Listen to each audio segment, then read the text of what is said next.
First, I want to thank Greg Peterson and the Robert Jackson Center for hosting this tonight. What we're about to do was sort of Greg Peterson's brainstorm. He wanted to know more about the history of the Comedy Center, and he wanted to interview Tom. And that's all this was supposed to be. It was supposed to be just Greg and Tom telling the story of the Comedy Center. And when I heard that, I said, that would be fascinating. I'd like to hear that interview, and I don't want to wait for Greg's YouTube video. So we decided to come here just to be uninterested witnesses to this two friends having a conversation about the Comedy Center, but we also wanted to thank Tom. And so we wanted to have this night here to thank Tom for all that he did and all that the impact it's going to have on our community. So thank you for coming. We're going to get started in just a minute, but Journey and I would like to just say a few words. Hello, everyone. Welcome again. Thanks for coming. Tom, welcome to the event. So last night at about 8:30, the U.S. House of Representatives passed a bill designating, by decree of Congress, the National Comedy Center in Jamestown, New York, is the nation's official cultural institution and the only one of its kind dedicated to the art of comedy. It is now a law.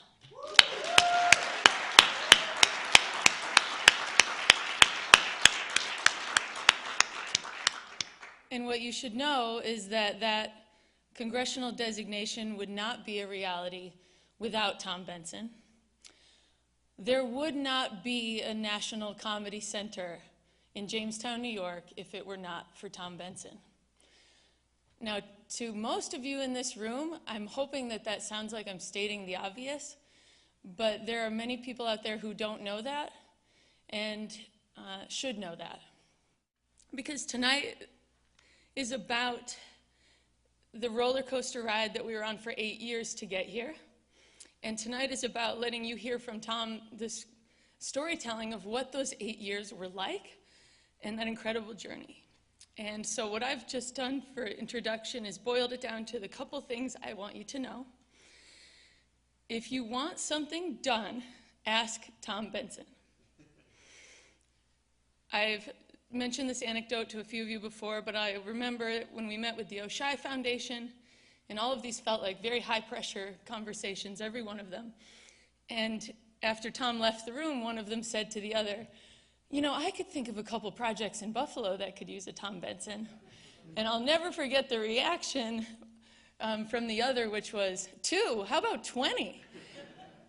Thank God he's from Jamestown. We are lucky to have him. The other thing you should know is that he didn't do this for himself or legacy. That's why a lot of people probably don't know what I first said.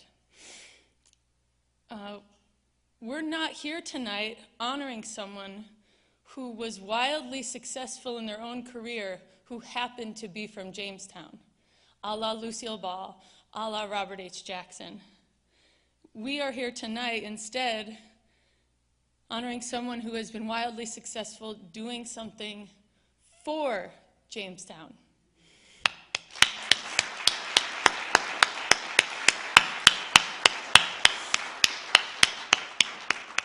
There is a difference, and Jamestown is a better place for it. Tom gave us two things. He gave us, you know, a catalyst to change the city of Jamestown.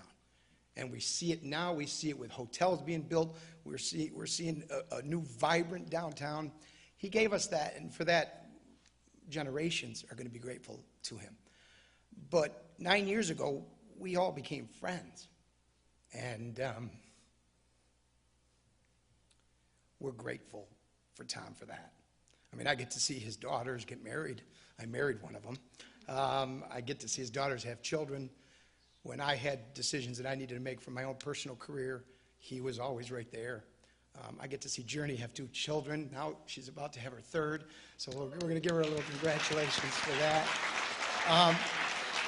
So I could never have expected to get as close to the people on the board and on the staff as we have. So this journey has been hard. It's been arduous. But all along there was Tom and that friendship that he had. And while I was preparing for tonight, I saw a quote from Abraham Lincoln. And he said, I'm a success because I had a friend who believed in me, and I was afraid to disappoint him. And that was Tom and the vision for the Comedy Center. He had a vision, and we as a group and we as a community were afraid to disappoint him. The other comment that I'll make is there's a phrase that says, when one door opens, or when one door closes, another one opens. And the people that are successful are the ones that don't concentrate on the door closing, but they concentrate on the door that's opening up. Tom, how the hell are we going to do it? And he said, George, we're here, and we're going to get there. And I don't know how we're going to do it, but we're going to do it.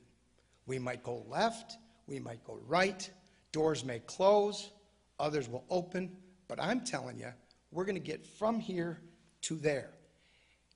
And he instilled that in every one of us, and never once during these 9 years was there ever a doubt that we were going to get there. We knew it was going to be hard, but there was never a doubt because he never showed doubt. He knew we were going to get from point A to point B no matter what it took. And in many of those days, it took him and his wife killing themselves in their garage, or Journey's husband, whatever it took. The group all agreed that getting to that point is more important than anything. And for that vision, for that tenacity, we owe it all to Tom Benson. So thank you very much. Ladies and gentlemen, Greg Peterson and Tom Benson. Oh yeah, yeah. We're gonna shut the lights down. We got a little brief video, but you'll notice all of us are 9 years younger.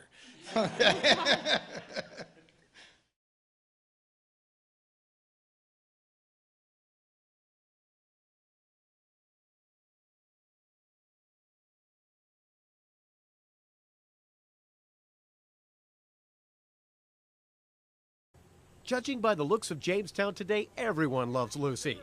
The town is buzzing like I haven't seen it in my 50-some-odd years of living here. With people from around the country Baltimore loves Lucy! and around the globe. There's even a film crew from Japan here somewhere, capturing the crowds and doing a documentary on the life of Lucille Ball. You know, you could pass for the young Ricky. Awesome. Well, okay, maybe a slight resemblance, but as big as the festival is this year, organizers are hoping this is just the start of something even bigger. There is no National Comedy Hall of Fame. There is no Cooperstown of comedy. Tom Benson is the president of the Lucille Ball Desi Arnaz Center for Comedy and envisions a Comedy Hall of Fame in Jamestown. He says something Lucy had hoped for, and also an idea that's getting support from some big names, from Joan Rivers and Paula Poundstone to Whoopi Goldberg and Carol Burnett. We're trying to take it one step at a time. I mean, we don't want to be out there saying that it's a slam dunk. It's not. I mean, this is a small town, but what we've got going for us here is that this is already a tourist area.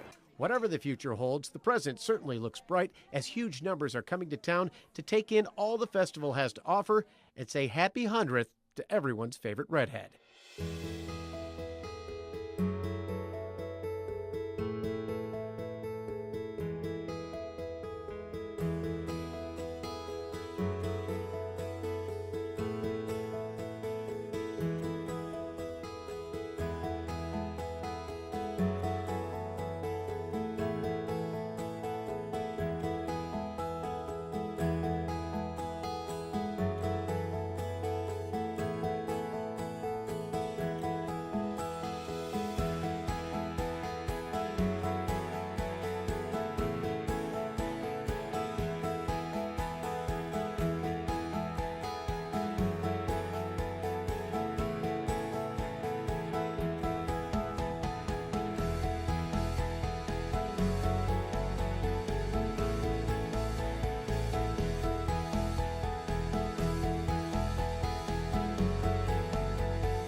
I was watching CNN this morning, and they said 3 things to pay attention to here today.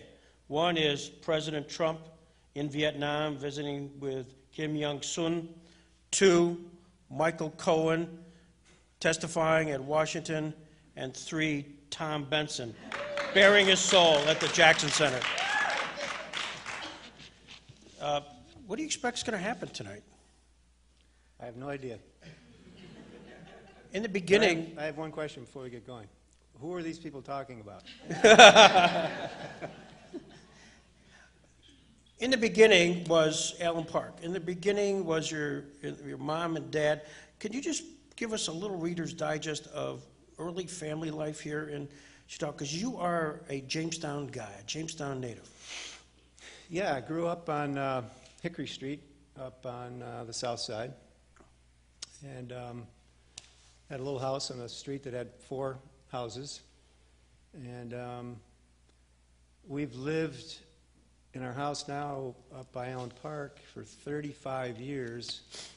And it's about a shanked 5-iron or 2 away from where I grew up. So basically, not only have been a Jamestown guy, but a south side of Jamestown guy. And we moved into that house up on East Virginia Boulevard right before our twin daughters started school, literally right across the street. And the way the years go by, they'll be 40 in April, and we've been there 35 years. So, what'd your dad do for a living? My dad was an old-fashioned tin knocker, an old-fashioned, sheet metal guy. Back when sheet metal guys, laid stuff out by hand and bent stuff by hand, and I can remember going. He worked for Springshorn for, I don't know, 40 years or something. I think when he died a few years ago, the union gave him his 70-year union pin or something. But I can remember going down to Springshorn with the old presses and shears and stuff, and watching him take a 4x8 sheet of steel and actually draw lines on it and bend that thing up into a big dust collecting cyclone or something like that. I mean, my dad never went to college. But he was one of the smartest guys that anybody could ever, want to meet. He was just a very, very, very, very smart guy. We grew up together. Just fair warning that time out. One of us grew up. I'm not sure you have. I laid that out there on a platter, and he took it, didn't he? My God, I'm a few years older. But your dad was my football coach, and among other things, as many role models that fathers had at that time, and his involvement in sports activities, his involvement in Babe Ruth, frankly, making that one incredible float with a baseball bat of Babe Ruth. Describe that, because I think that's just one for the ages. Well, he spent, and it was a tough life. I mean, we weren't dirt poor by any stretch, but we didn't have much. My mother never worked. She was always sick. My dad, a lot of times, because there wasn't work locally, had to travel to Buffalo or someplace because that's where the work was. So he'd get up at 4 in the morning or whatever, take a clunky old truck wherever he was going, get back, go directly to baseball practice or football practice, and then come home and try to scrounge up something for dinner. But all of those years, the coaching of guys like you. He was the father to, not just to me, but he was the father to hundreds of kids who maybe didn't have a father or had a crappy home life. I mean, he was the guy who would pick them up and take them to practice, and he became their father figure. And to this day, wherever we go, Sue and I, we find somebody who says, if it wasn't for your dad, I don't know where I'd be. So, and I've always tried to, emulate that, and if I could get 20% of the way there, that's a home run. But for the record, I'll tell you what is the best thing he ever did, though, is be a Cleveland Indians fan. Well, I was going to hand you this as a prompt, but not necessary. But I got to tell you why. That's the important part of the story. Yeah. So I have a brother who's 5 years older than me, and my sister's 7 years older. And So, and like I said, my mother always had asthma problems and all kinds of allergies, and she never worked. And my brother was actually one of the, as you know, one of the last kids to have polio before the vaccine was invented. So, you know, their family was getting by, basically. And I'm sure it wasn't like, oh, let's go out and have another kid. But then, my dad being a big Cleveland Indians fan, in October 1954, the Indians win the pennant. 9 months to the day that the Indians win the pennant, 1954, guess who was born?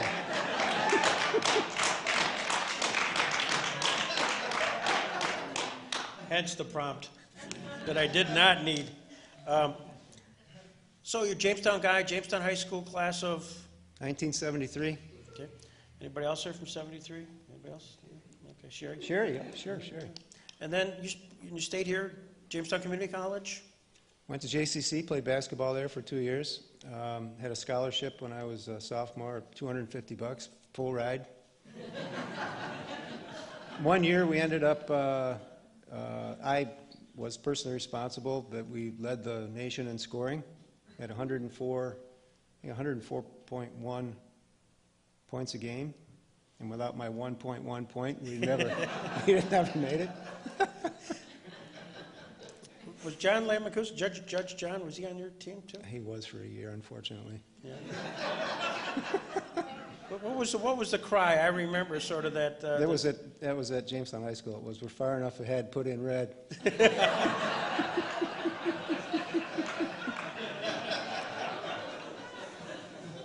Scratch that from the record, Ed, would you? No way. That's law. That's good law. Then from there, you opted to go to Miami. Why? I went to Miami University in Oxford, Ohio. It's not Miami of Ohio, by the way. It's Miami University. It was a university before the University of Miami in Florida existed. So I went there because, first of all, I had some, shirt-tail relatives who went there. Had a good had a really fantastic accounting program. And there's a legacy of folks like Pete and Holly Sullivan and lots of other local folks who are Miami grads who, kind of gave me the idea that if it can work for them, maybe I got a shot. And went out there and spent 2 years trying to figure out where I was. And after that, got a job in Buffalo. Sue and I got married right after the summer after I graduated in 1977, so we're coming up on our 42nd anniversary. I proposed to her down at, there's another campus across from Miami called Western University, and I arranged for a violin player to be playing in one of the music buildings as we were sitting on the lawn, and I proposed. There was a violin player, but it had nothing to do with it. Yeah, so then we moved to Buffalo. I worked for Ernst & Ernst for a couple of years, at that time one of the Big 8 firms. And if you don't think it's, think about you're at a party, you're having a beer, and somebody says, "Where do you work?" It's like, Ernst & Ernst. What? What the hell is Ernst & Ernst?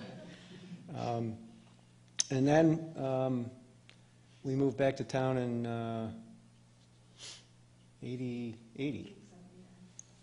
79, because Sue was pregnant with our twin daughters, and we've been here, banging around since. Were you always going to be a numbers cruncher? That was the only thing I figured I had a shot at. I mean, I was good at math, always kind of liked math. The irony is that, accounting really isn't much, math. It's theory and lots of other things. But I found that I was good at it, and it was a springboard to lots of other things. I mean, I really didn't spend a lot of time being a bean counter per se. It just allowed me to get into lots of other things like, consulting and, projects and the things that I've really been doing my whole career. And, the Comedy Center is just one big culmination of a lot of that stuff. And again, because we're fairly contemporary, you came back here and became probably the most entrepreneurial accountant I've ever seen, in that not only did you practice your trade, but you also started and became involved in a lot of organizations, many of them startup organizations. You want to talk about a few of them? Well, you know, I was involved with Clark Laboratories when they, you know, the story there is that Clark was going to be sold and moved out of town, and you know, at the time, and maybe still is, it was like the only kind of semblance of a biotech kind of thing that we had around here. So not wanting that to happen, you know, a bunch of guys, including me, figured out a way to put the money together to buy the company and keep it here. Moved, it used to be down on 3rd Street, moved it up to that building on Airport Road, ended up selling it to Trinity, and that was in 1997, I think. And so the whole point of that was, hey, let's keep this here, let's try to find a way to have jobs that aren't your normal Jamestown jobs hang around here. So it's been 20 plus years, and they've had 100 and some employees every year. So that was a real home run. And actually, the Gebbe Foundation at that time, with John Hamilton at the helm, went way out of bounds in their world, and actually invested in that deal. And of course, they got paid off when Trinity bought the company. But you know, that was way ahead of their time at that point. And that's not the only one that you were involved in. You've been involved in others as well. Yeah, but that's the one that really is the most prominent and the most, you know, the one that's the most visible, and I think the biggest success story. Well, part of what's remarkable to me is, Tom, you've gone out of your comfort zone, given your profession, to do things along the way which have enhanced the community and for the employment and other things, which has been just a remarkable play. And then you affiliate yourself with, at some point, BWB. Yeah, I joined BWB in 1982, I think, something like that. And at that point, you know, eventually there was another B in the name, and I don't remember what it was, but Benson was in the name. And then I left in '94, I think, to go and actually join Clark to help get the deal done. And then I, you know, spent time there and doing some other stuff for about 10 years. And now, when I came back to BWB, it's been like 14 years now when I started the Vineyard Group. And that was really to try to take advantage of this bag of tricks that I had put together with, you know, the technical parts of accounting and tax. You know, I'd run a couple of different manufacturing companies, so I had that, what I call hot seat experience, where you're the guy who has to worry about making payroll and ship the stuff and make it right and all that. Plus, I had done a bunch of transactions, so I kind of said, geez, this is a great opportunity for me to fill a need that's there for medium to small businesses who can't afford somebody on staff or can't afford, you know, a big firm. Here's a way for me to actually, you know, not only make some money at it, but add value to what those folks really need. And that's what's really driven the success of the Vineyard Group over the last, you know, 14, 15 years. And you continue to still be involved in that, right? Sure, I do, yeah. And I started, I guess the best decision I made there was I said to myself and to prospective clients that I'm only going to take stuff that I have, in my mind, a, you know, fairly high degree of probability that I can be successful. So it wasn't like, hey, let me grab a bunch of clients and try to just make money. I was beyond that in my career, and that's been the most satisfying part. Is by and large, it's worked out like that, and you know, I've made some money, and my clients have been happy. If there's any clients in here that haven't been happy, well, now's the time for you to remain silent. By the way, this is a private affair. Those people are not happy. We didn't invite them.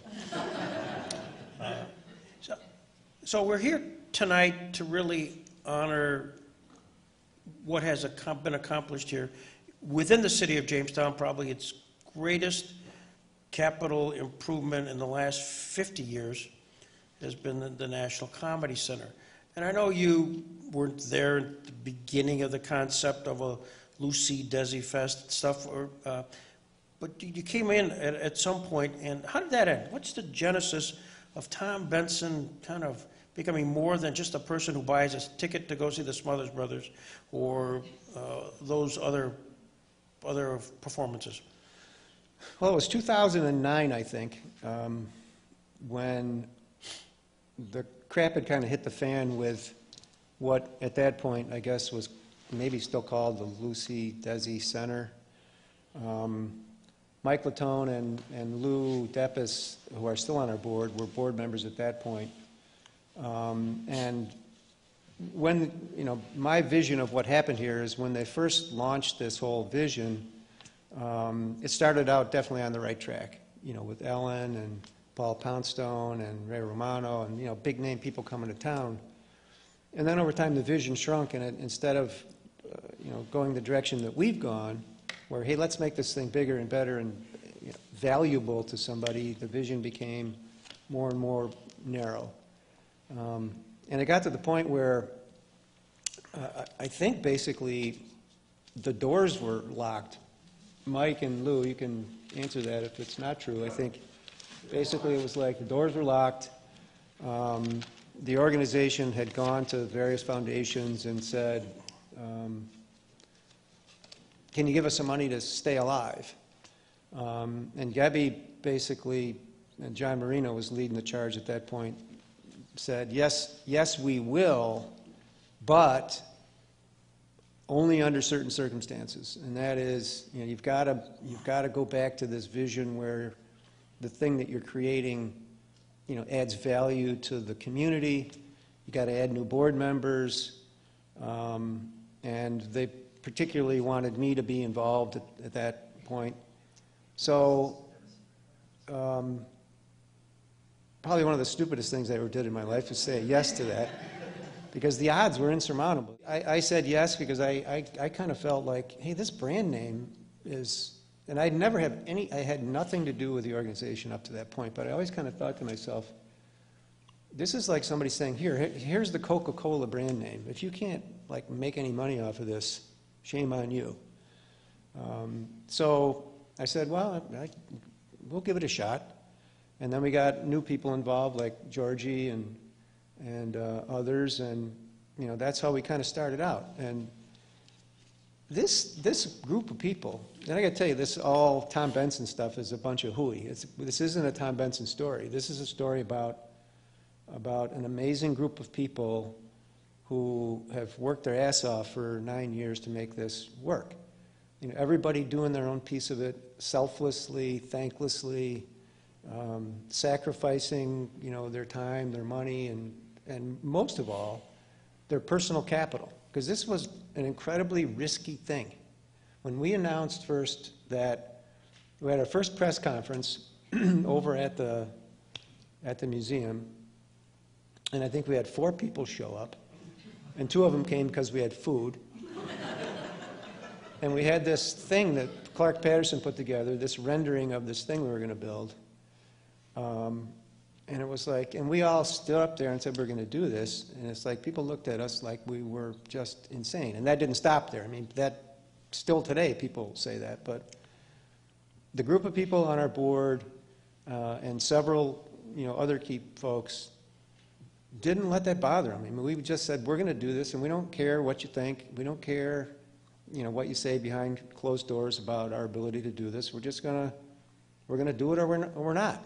This is like an all or nothing thing. We're either going to get this done the way we want to get it done, or we fail. And if we fail, so what? At least we tried. I mean, that was our philosophy, all along. There was no hedging. Well, what if we fail? People will think bad of us. Well, we didn't give a shit, frankly.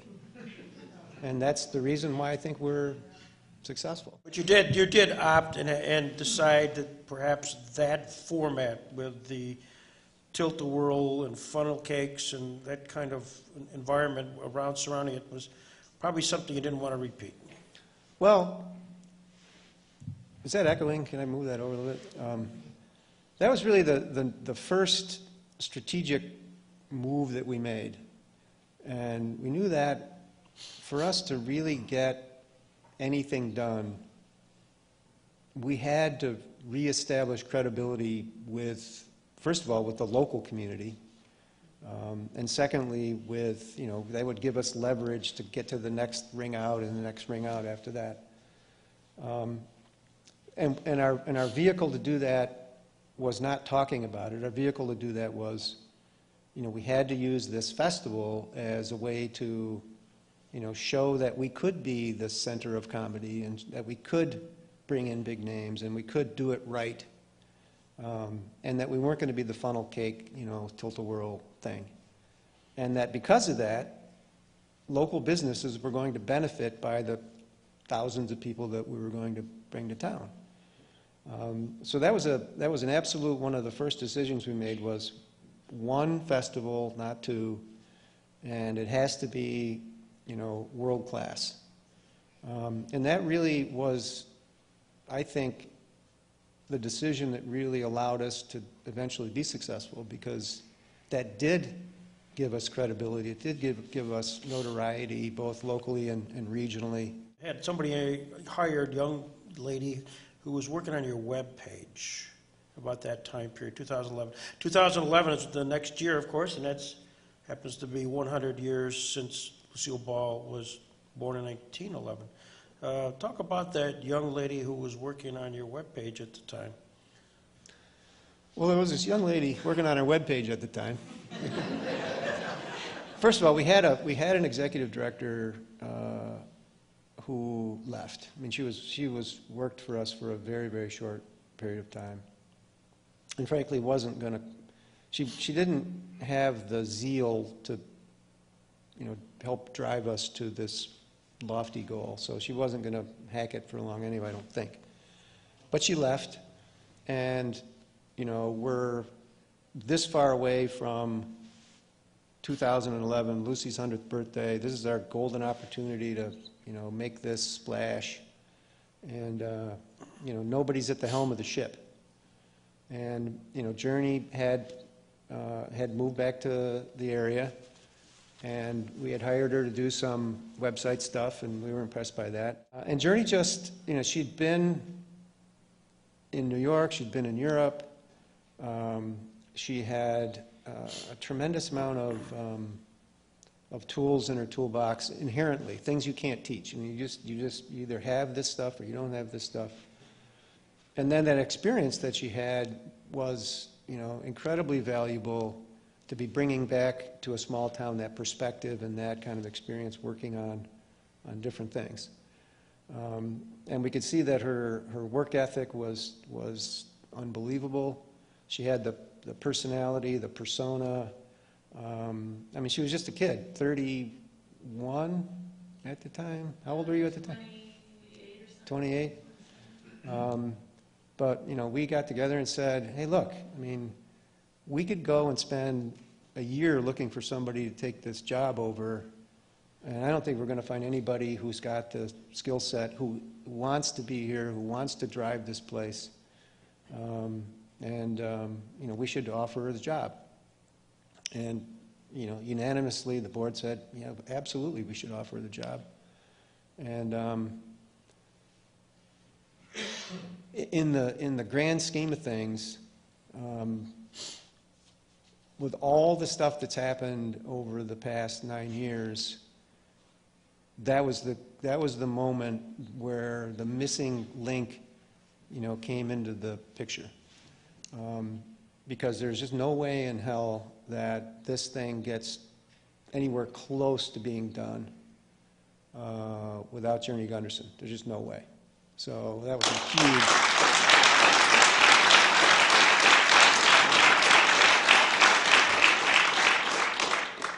Another prop This is the poster for the 100th birthday celebration, of which there were many things that were going on during that 100th birthday. And really, it was the first time you guys really took advantage of Tracy Plaza, wasn't it? Took advantage of might be an overstatement, but we did. We had the festival on Tracy Plaza, and there was a couple of key things that the shows were outstanding. I mean, the energy from Joan Rivers that year was unbelievable. She just was feeding off the crowd. She was like a young lady.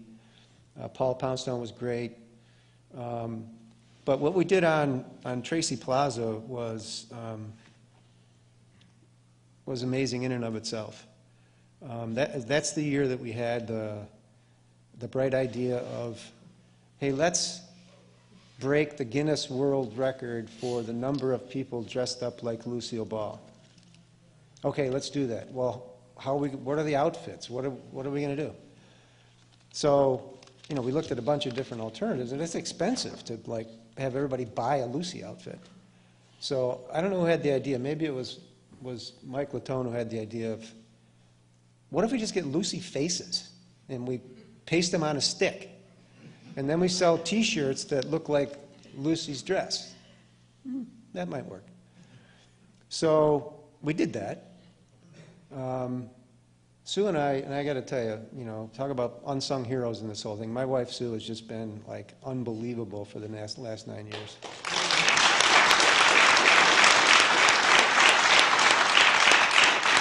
Actually, the last 42. I was going to say, she's only been unbelievable the last 9. The other, she's been believable. So our anniversary is the 30th of July, and her birthday is the 2nd of August. So for the last 9 years, we've been doing shit other than celebrating those things. And in particular, during this thing, we were the ones who volunteered to glue the faces onto the sticks and spent 2 or 3 days just... It's a lot of faces and a lot of sticks. 1,000 faces and a lot of sticks. And there was eye holes that you had to pop out of these things. I still find eye holes in my garage, lurking in the corner. So we organized this thing. We did break the record. I'm sure there wasn't a record to break, but we did break the record. And it was a day that was hot as hell. We enlisted you to be the photographer up on the building next door. Yes, I was going to talk about that. It was a wonderful scene. But talk about dodge a bullet. We had one lady who fainted, and thank God Dr. Camping was there to make sure she didn't croak. But we weren't ready. We weren't thinking about things like emergencies and then stuff. We just wanted to do the thing. We learned a valuable lesson that day for sure. But it was a success. Everybody had fun. And then the other thing that happened during that festival was my homemade. Here. My homemade. This is a picture of it. Well, here you go.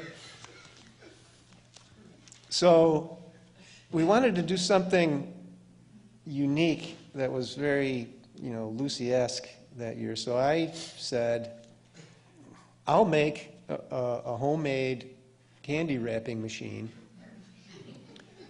Which I did. I figured it out. I went to Home Depot, bought all the stuff, got it into the garage. It actually worked in the garage, believe it or not. Sue's mom and dad were visiting us for a while, and it was a crack up watching her mom test it out. The only thing I didn't factor into the specs was weather conditions. So my contraption was held together with duct tape and some other, household type stuff, which when it's 120 degrees doesn't hold together very well. So we had this thing on Tracy Plaza, and I was the only one that knew how to work it, and the crank was underneath it. And I was there all day long cranking this thing. It stuck, it fell apart, people were getting pissed. They kept bringing me new T-shirts. It was just unbelievable. But it worked. People had a blast, and it disintegrated after that, so there's no carcass left to put in the Hall of Fame. At Artone said, hey, we'll make an automated one with a variable speed motor. So now we have a legit one that's on wheels that we actually bring around to festivals, and we use it during the summer. And Sue was feeding the candy the whole time, as I recall. Sue was feeding the candy. She watched a person actually eat one of the plastic candies. Yikes, yikes, yikes. Did you ever have a birthday cake for her 100th? So we did, but almost didn't. So we're running around that day. There's lots of people around, and this was our first one, so we wasn't really focused on that. But the Lucy fans from all over the country who come to our festival, thank goodness, every year, I mean, they're expecting like the birthday cake. So they're all lining up by the thing, like, where's the cake? George comes over and says, we forgot the fucking cake.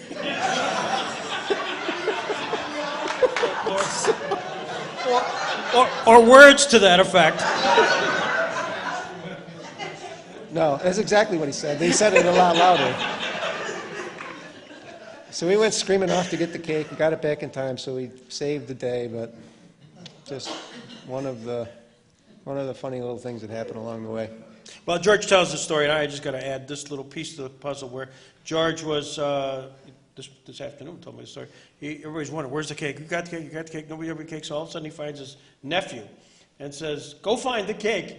And that kid took off, only to go a couple blocks. He goes, I don't know where the cake is. He just, with a sense of energy, decided to move. And then had to come back, and there was Farm Fresh, I guess, where it was. But one other thing that happened during that festival that was very funny is that's the year we had the parade, and it was a great parade. Billy did a great job of bringing in drum and bugle, folks from all over the country. It was really fantastic. Best parade I've ever seen. But the weird part was at the end of this, where the Lucy and Desi impersonators were, riding in the antique car. They get out in front of City Hall, and there's like a zillion people around, and it's like these people think that's Lucy and Ricky. We had to like take them and whisk them away to safety because these people were like pawing at them and wanting their autographs.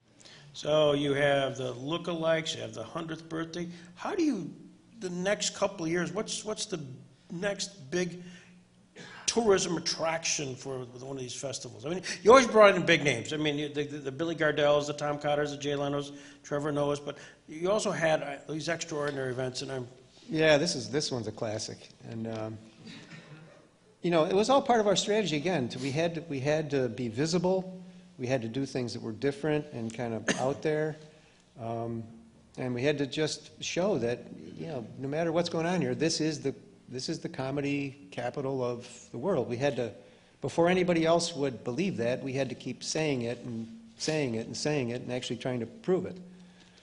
So we had this bright idea of let's again set the Guinness World Record for the number of people stomping grapes in one place at a time. So I don't know who participated or who remembers this. So we called upon Artone again, who has been, again, this goes back to our board and the ultimate sacrifice, do whatever it takes to get stuff done. His people actually built what looked like an ice rink, a giant vat that encompassed all of 2nd Street in front of the train station, basically all the way to the corner.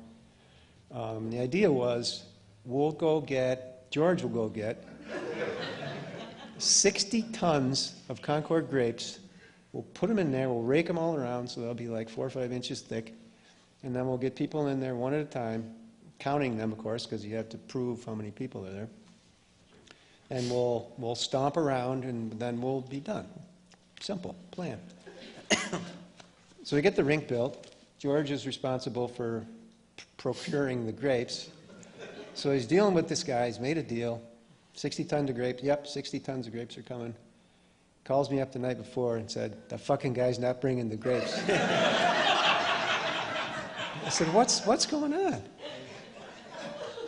So this guy apparently we had Welch's as a sponsor of that thing, and this guy was a competitor of Welch's, and he got all bent out of shape. And he said, I don't care, I'm not bringing the grapes. Well, George, of course, negotiated with him, and we had to pay a little bit more for the grapes, but the grapes finally showed up. So we did exactly that. We took them one thing at a time, we raked them around. And so the day of the event comes, and again, we're not really thinking this through all the way.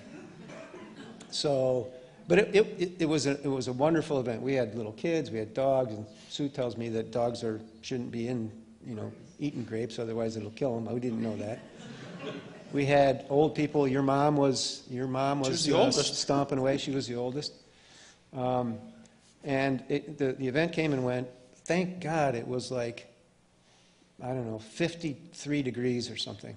Because what we didn't think about was if it's like over 60 degrees or some number, that 60 tons of exposed grapes becomes the bees' capital of the world. I mean, we would have had a zillion bees there stinging everybody. People would have been dying, suffocating into the... But, again, we dodged the bullet. The most amazing part of that story is that Jeff Lehman, was it Jeff Lehman? Whose daughter was getting married? Was it? Cecil Miller's daughter was getting married in the train station at 5 o'clock that day. And the grape stomp got over like at 2 or something. So we had to have 60 tons of grapes off the street, all of the barriers down by the time the wedding started. So we had snow plows, we had sewer suckers, all hands on deck. And by the time the wedding rolled around, you wouldn't have known that there were 60 tons of grapes laying in the street. And to this day, I think you look at some of the pictures like this one and some of the drone shots from that. It's amazing that we actually pulled that off. It was incredible. And George lost about 10 years off his life negotiating with the grape. Yeah. Yeah, it was a big deal. So you do these major visible CNN moments here, but there's also an underlying reason to do this. I mean, in the progression of the Lucy Desi Center to something which now became the National Comedy Center, where are we on the progression of this strategic plan? Well, I think we changed the name 5 years ago or something like that. Because we were creating this thing that was much bigger, and we knew it was going to take on a life of its own. Now, it really didn't. It's still part of the family, but in terms of size and scope, it had to take over the brand. And so that's when we said, all right, we got to change the name of the corporation, and the Comedy Center itself will become, a division, if you will, of the corporation. And we've been, nurturing that ever since. Talk a little bit about what the transition was from a Lucy-centric event, because it's Lucille Ball, Jamestown, New York, her native location, to something which is more, greater, different. Some fans are just Lucyites, and then there are others. They are, and I think we've been very careful, and Journey and Malachi and the staff, is constantly reminding the board that, look, we can't alienate those Lucy fans. They still come every year in droves. They are the base that keeps that museum going. They really support the festival. So what we try to do is instead of saying shoving them out of the way, we've tried to build upon that, because there's two different audiences. The National Comedy Center audience, you don't have to be a fan of anybody. You can be a fan of all kinds of people, and you're going to find them there. But the Comedy Center experience itself is you just have to be a fan of laughing and learning and having a good time. The Lucy fans are, they're hardcore fans of Lucille Ball. So we've tried to expand the horizon rather than shove them into the corner. And that, the notion that the Lucille Ball, I Love Lucy brand is going down, it's not.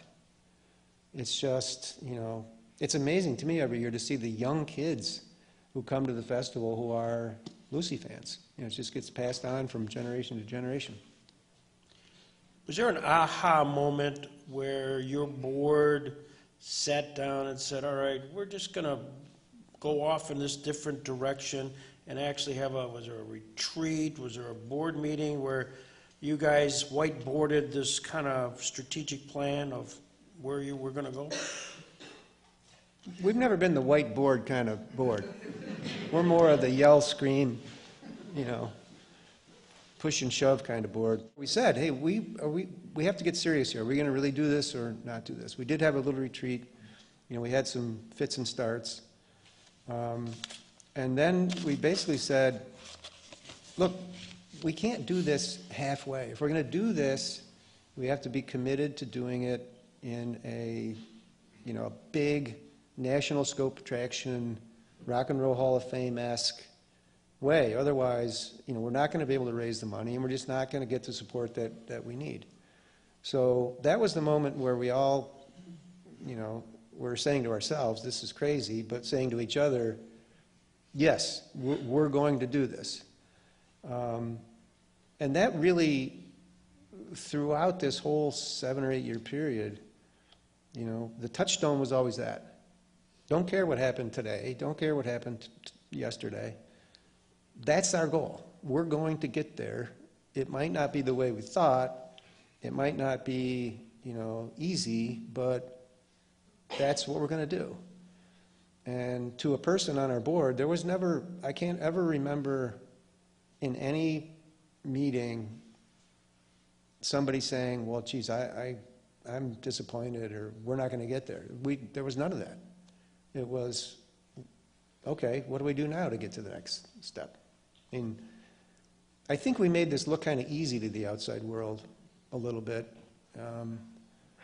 But there's no like recipe book or instruction manual. This was like every day trying to figure out how to move the ball, or 10 balls, you know, an inch in the right direction. Some days it worked, some days it didn't, but that was the nature of this beast. Well, and throughout that, you were the quarterback.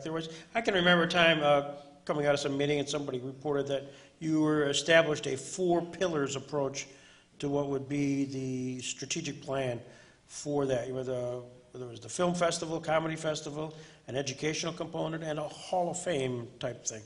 How did you kind of find yourself squeezing it down to really a couple of those components and going from Hall of Fame concept to a Comedy Center's concept?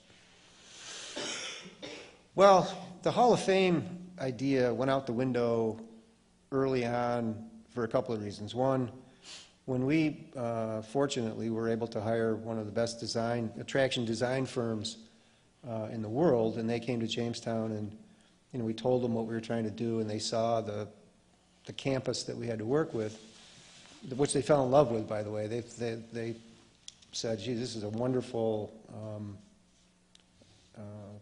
place in terms of old architecture and whatnot.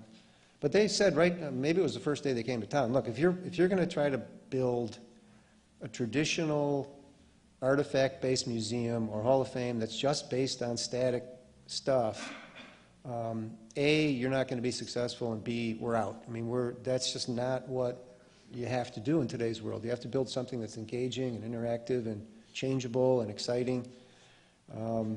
So at that point, we said, yeah, this Hall of Fame thing is just not going to work. And then when we started to get the world of comedy involved, you know, they're basically, you know, said the same thing. Look, if you're going to create this institution that's dedicated to pay homage to the art form of comedy, we're all in. All of them have chips on their shoulders because they don't feel like you know, the world thinks that comedy is an art form. So by us telling them, hey, we're going to create this thing that does pay tribute to comedy as an art form, you know, they really bought into that idea. My favorite comedian, Jonathan Winter's George Carlin. So Kelly Carlin, I can remember meeting with Kelly Carlin out in California early on in this, and just trying to explain to her what we were doing. I mean, a lot of the people we talked to early on said, look, you know, we've been approached by others who are saying they're going to create this comedy Hall of Fame or this comedy center, and they're all just shysters, and they're trying to get our stuff, and they're trying to make money off of us. And so they were, you know, they were jaded to begin with, and then they were extra jaded because of, you know, the prior experiences that they'd had. But we knew we needed some sort of an entree into that world in a way that was going to be big enough where we could leverage it. And, you know, Kelly, you know, Journey did a great job of nurturing her and selling her on the concept of what we were doing, that we weren't, you know, we're not for profit, we're just folks in the town trying to do something right, and that we were going to treat her father's legacy in a way that he would have liked and that he would have respected, and that we said, we will allow you and invite you to participate in helping us create, you know, what that's going to look like. And she bought in, and she bought in a huge way, you know, obviously by giving us every scrap of everything that she had, you know, from her father's life and career. But more than that, she's done incredible things, you know, behind the scenes and also in public, helping us to promote this thing. She's been invaluable for us. I think, you know, this might be a little bit of a stretch, but without her, I don't know that we get this done. Your sense that, I mean, gave credibility and an image within that comedy community that you might not otherwise be able to bridge. She was the entree to, you know, giving us people like Lewis Black, who, you know, bought in, I think, because of what Kelly said to him. I mean, Kelly carries a lot of weight in that world, and she's been instrumental in, I don't know, 50 different ways, and really has been an incredibly helpful participant. And still is, right? And loves it, and absolutely loves it. Yeah. Just for the record, do you have some other folks that are in the business that are actually engaged either as consultants or maybe board members or advisory board members? Who are some of them? Drop a name. Well, we have an advisory board that's made up of, you know, contemporary comedians and also some of the older folks. Carl Reiner, Jim Gaffigan, one of the newer guys, Paula Poundstone, Journey, George Shapiro. George Shapiro was Seinfeld's best pal and manager for years. Who else? Paul Feig, the director. Paul Feig, director of lots of things. How many do we have now? Lorraine Newman. We have about 22-person board, most of whom are, you know, either significant names in their own right, or are, you know, Kelly Carlin-esque, like Rain Pryor, Richard Pryor's daughter, and. Yep.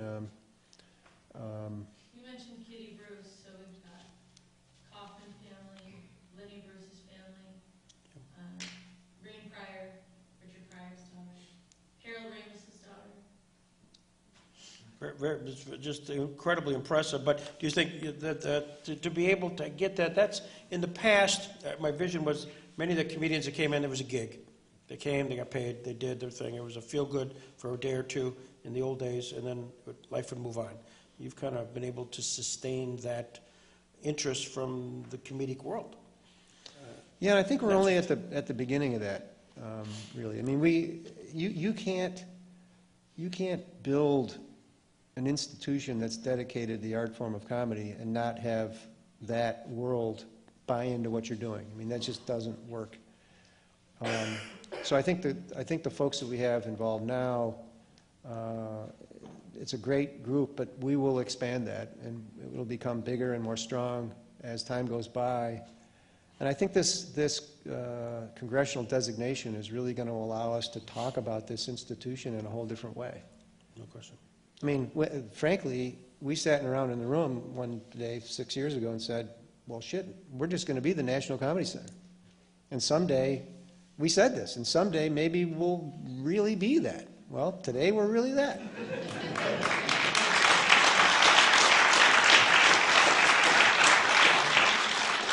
Tom, we've been focusing in on the programmatic side, the concept of a National Comedy Center, but at some point you have to build a structure.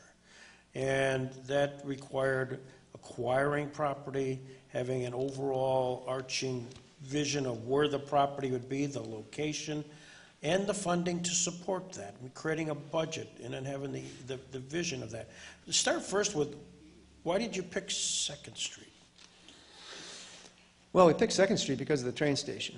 And, you know, the train station project that was completed in 2012, I happened to be involved with that project as well. And the vision there was, all right, let's make the public concourse space, let's redo that into the mini Grand Central Station that it once was, and then let's hope that somebody someday will come in and, you know, develop the wings into office space or restaurants or whatever. So that footprint of just a fantastic building was sitting there. It was actually Paul Hogan from the Oshai Foundation, who was down visiting one day, and we were talking about the concept, and at that point we were talking about maybe getting land in Brooklyn Square or something. And he said, well, geez, you got this thing right across the street, why don't you do it there? And we said, well, if you give us $500,000, Paul, we'll consider it. That's kind of what we said. We didn't say it like that, but, and that really, at that point, it became, yeah, that really does make sense. And then we tied in the BPU concept and the crossover, and it just fits. And of course, the first thing we did was the first New York State funding application that we asked, that we applied for, we were turned down. We wanted money to help build the park out back. And the state said, no, we're not going to give you anything. And so we raised that money to build that park from private sources, A, because we wanted to, really get a start on this thing, and B, we wanted to show people that, once again, this is just one more piece of evidence that we're not just talking. We're going to do this thing, and this is the first visible piece that we're getting done. And that was a huge step in the process as well. The next year, we applied for state money, and they did give us a grant. But the weird part of all this is that as time is going by and the state is giving us these grants on a sequential basis, we can't spend any of that money. Because if you don't have a project that's fully conceived and a budget, and the rest of the money to build it, those state grants were empty buckets of air. We couldn't pull the trigger on any of that until we got to the point where we had everything. So that was, and we had a mantra that we stood by, is we're not going to spend any money we don't have. We're never going to get out over our skis. Fortunately, we had great local partners in Gebby and Sheldon and Lene and Dara and the Johnson Foundation who supported us in a way that allowed us to do things in chunks, hoping that we would get to the point where we did have the rest of the money and we could, then pull the trigger and move forward. But there was a lot of, as Journey said, we must have made 100 or more presentations, and they weren't presentations, they were begging exercises more. And we had to say, look, we're going to do this. We are going to do this. And, it's tough to say when you don't have any money in your pocket. But we kept saying it and saying it. We convinced more and more people to do it. And eventually, obviously we got to the point where we did get it done. But there came a point, and this was the total make or break part of this whole thing, was I had spent like 3 years trying to get embedded in this new market tax credit world where we could fill this gap that we had, because we had a, you know, a $26 or $27 million project. We had money from Gebby. We had, you know, 3 years worth of state grants that really weren't grants yet. So we had a, you know, we had a gap of 15 million or more. And so we had to go down parallel paths to try to get that, because we weren't going to get it from one source. So new market tax credit equity was one way, and that was, you know,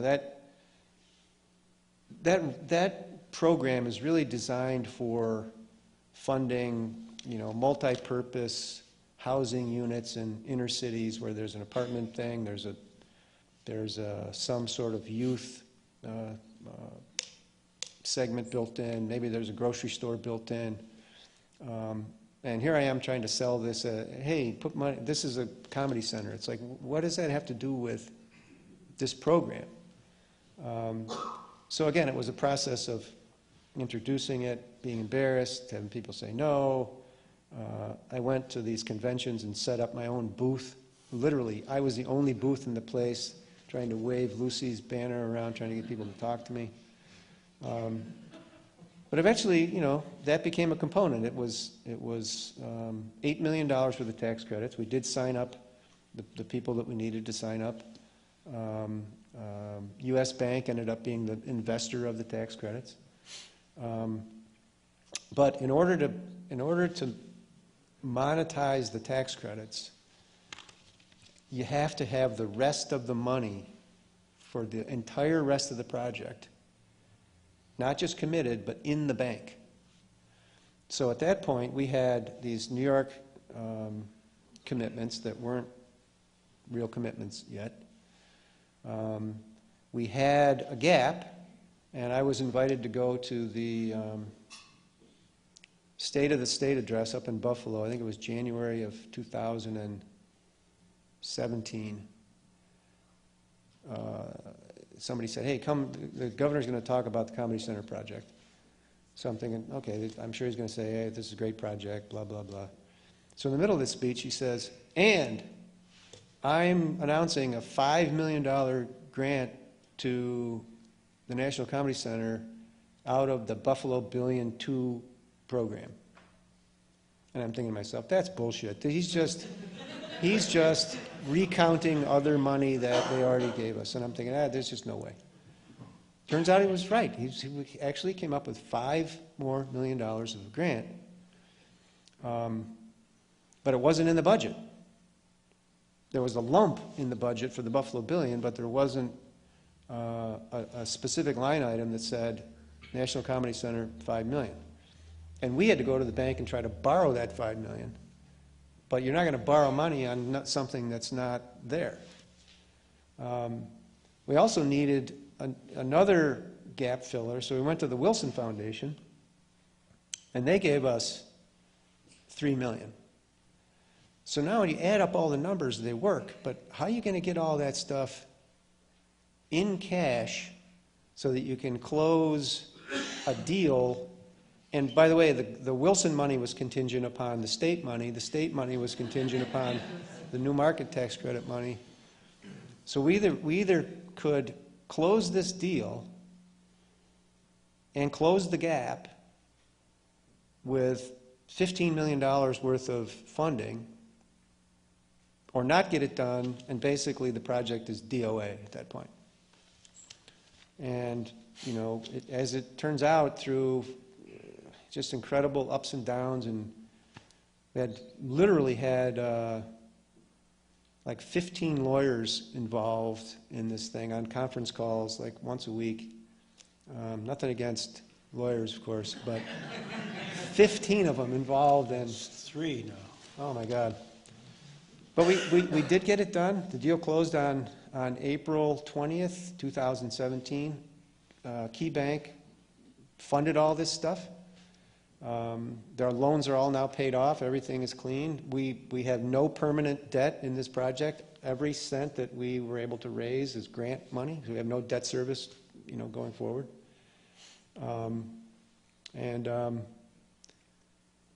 So we celebrated for about 5 minutes, and then we looked at each other and said, shit, now we got to build this thing.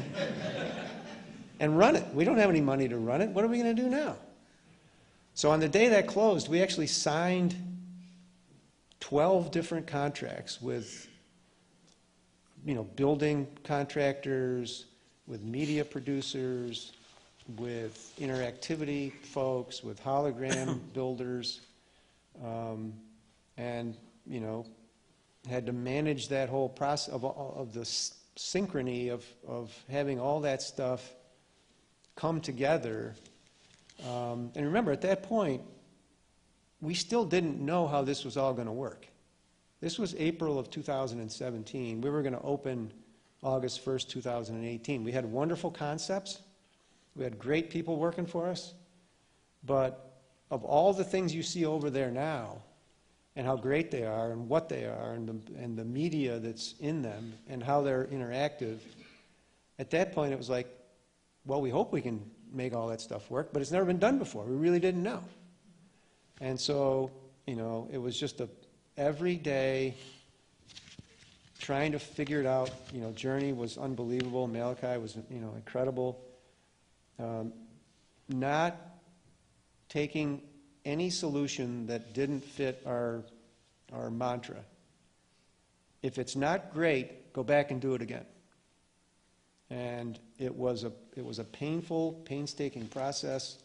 We had people here from all over the place working literally 24 hours a day, trying to get all this done.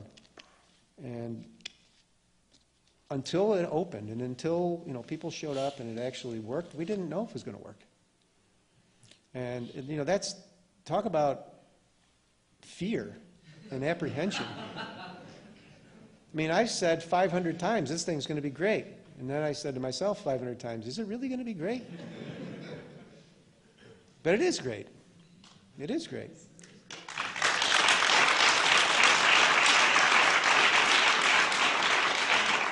Because of the caliber of the people that we have on staff, because of the dedication and incredible effort of Journey and Malachi and Dallas and everybody, and because of the one thing we had going for us that was, I think, really strong is that all these outside firms that were working for us, they're the best in the business.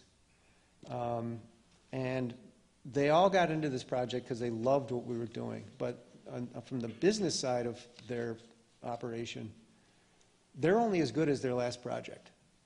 So they can't afford to have something on their resume that was okay. It has to be fantastic. And so we didn't have to, although Journey did have to motivate them more than we would like, they certainly knew that too. And so they really did incredible things to get this done. Our media production company out in California, they had 30 people working on this for months. And just people all over the country working on this, and people buzzing around inside the Comedy Center that looked like the paper boy, but they were like technology wizards just doing their thing. Talk briefly about the hologram part of this. When you walk in there, that to me is that's technology way above my thinking process, where you can walk in and see Jim Gaffigan kind of conceptualized in front of you. That was really the first, just from a strategic standpoint, we knew we had to start talking about something specific early on in our process, because when you say to somebody, we're building the National Comedy Center, it's like, what the hell is what is a comedy center? So we had to figure out how to come up with a component of it that was more specific and had some sex appeal. So I don't know who came up with this hologram idea, but I found these guys, Hologram USA, went out to California, saw their stuff, made a deal with them to be partners with us. So that was really the first kind of specific part of the attraction that we could get our arms around. And the theater is awesome. The Gaffigan show is awesome. And that's only the first of many shows that will be developed over time.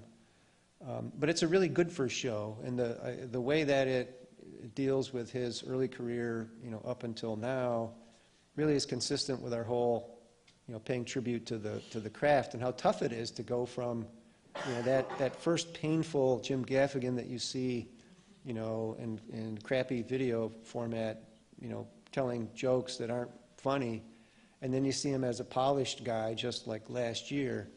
It really does show how hard it is to go from, from just starting to somebody really good in that industry. But eventually, we hope to have, 6 or 8 or 10 shows there that show on a rotating basis. But we just ran out of time and money for the opening.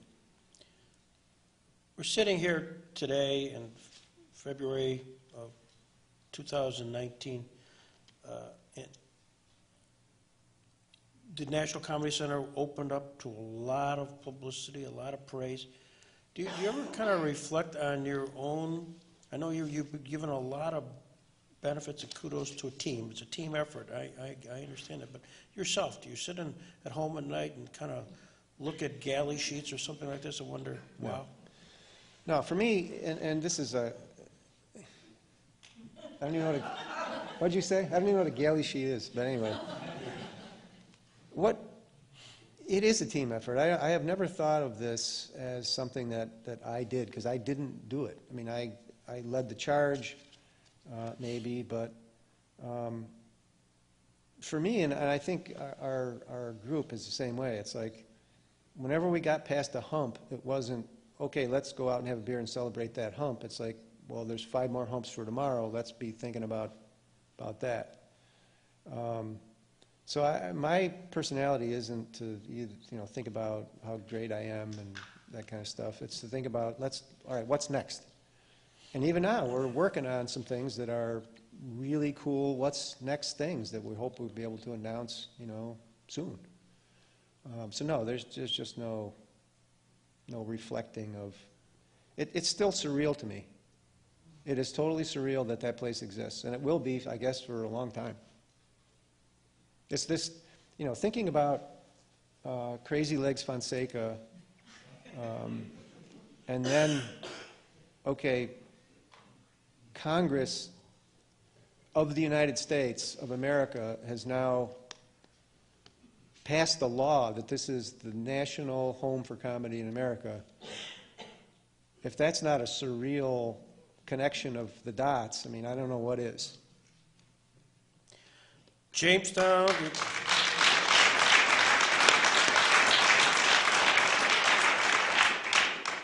And we'll conclude almost on that. Jamestown is now to comedy what Cooperstown is to baseball, and Cleveland is to rock and roll. What a statement that is for you and the group, and something that has laid a template here in this community, upon which this community can build, and it has been building. When you look at some of the leveraged aspects, Tom, that have occurred from an economic benefit, and you look at the tourism destination locations, stuff that the IDAs and others are doing because of that which has been built. I mean, I speak, I know, for everybody here, and certainly for the community at large, that a big, hearty thank you to you, because you're the man behind the curtain, and you're the Oz, and then your entire team that you've been the quarterback. And I'll let you have the last word before I just, they give you a standing ovation. Let me see if there's anything on here that I wanted to say and haven't said yet.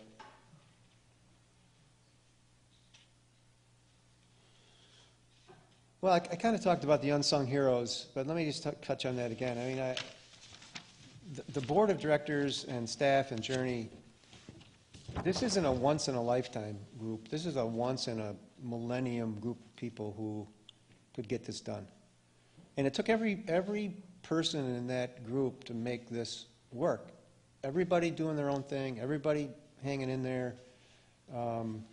As George said, I mean, a side benefit of this, but a huge benefit of this, is the fact that we got to know each other, and now I've got lifelong family. This is my family now. These are people that are my family. They're not just my friends, because we've been to war. We've been through hell and back and survived. And spouses of board members, you know, Sue obviously, but many other spouses of board members have spent hours and hours and hours schlepping stuff around, cleaning stuff up, you know, working in the beer tent, doing the dirty work that needed to be done to get us to this point. So they deserve, you know, a ton of credit as well. The staff, if you look at the staff today of the National Comedy Center, you know, there's a core group of people who are in responsible positions who started out as unpaid interns. And there's a lot of those. I mean, I can't know how many, but talk about something, that's the success that I like to talk about, is that we've created this thing that eventually will be, you know, I think an economic development dynamo, but these are real honest-to-goodness stories, where these kids who, you know, came to work, they were making peanuts, they weren't getting paid at the beginning, have blossomed into, you know, incredibly talented professionals. There's one of them right there. And it's amazing to see how they've grown, and the fact that we've created these opportunities for them and they've created them, you know, for themselves. It's great. They've worked their ass off to help us get to this point. Volunteers. Cindy has done a wonderful job over the years of you know, handling our volunteer program, and going back to the premise of, if we don't successfully rebuild the festival to use as a platform, we're never going to be successful. And without those volunteers, and I don't know, how many are there on an annual basis, Cindy? Last year we had about 300. 300 volunteers who come and work and do their thing. They don't do it to get thank you or be recognized. They do it for the good of the squad. And without those people, we wouldn't have existed either. So there's, you know, when you guys are talking about this is a Tom Benson thing, it's not. It's a community effort that really has gotten us to this amazing point. It's incredible. I don't even believe it. We do, and you've meant everything to this in the quarterback. And you want to have the final word with this last piece here? Man, I can't imagine a more beautiful couple than that. I don't know, what more do you say about that? Where'd you get this, GQ? Pretty awesome. It's my wife of pretty near 42 years has just spent the last 2 months basically taking care of our new twin grandchildren, thanklessly staying up all night and doing whatever it takes. And she's amazing. As are you, Tom Benson. Ladies and gentlemen, Tom Benson.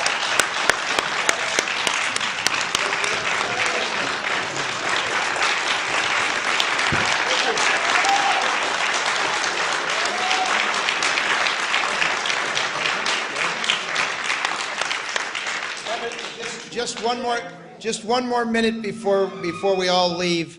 There's a couple things we want to tidy up here.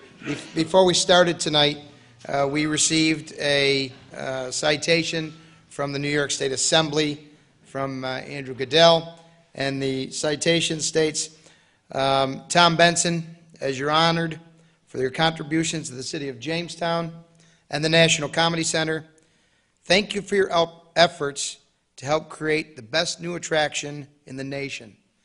Your tenacity, vision, leadership brought people together from all over the city and all the corners of the map to help make the National Comedy Center a reality.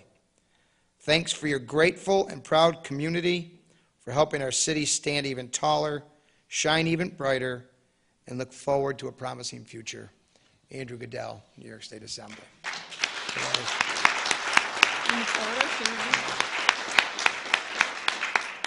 And on behalf of a grateful board of directors, and certainly on behalf of the rest of the community, we've got, Tom, a couple presents related to the Comedy Center.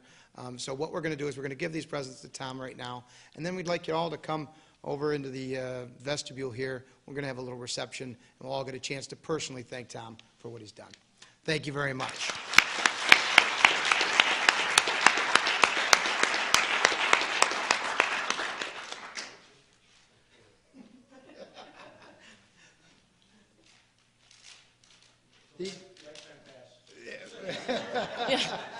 I do have to say No. the one thing that wasn't mentioned is Tom, the only thing that Tom really had to do with one of the exhibits is he created one exhibit himself.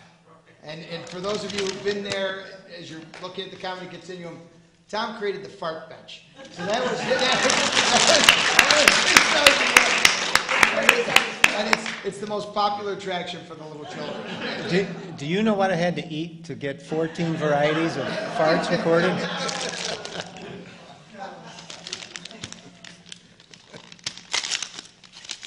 I think if we did a survey, it would be one of the most popular.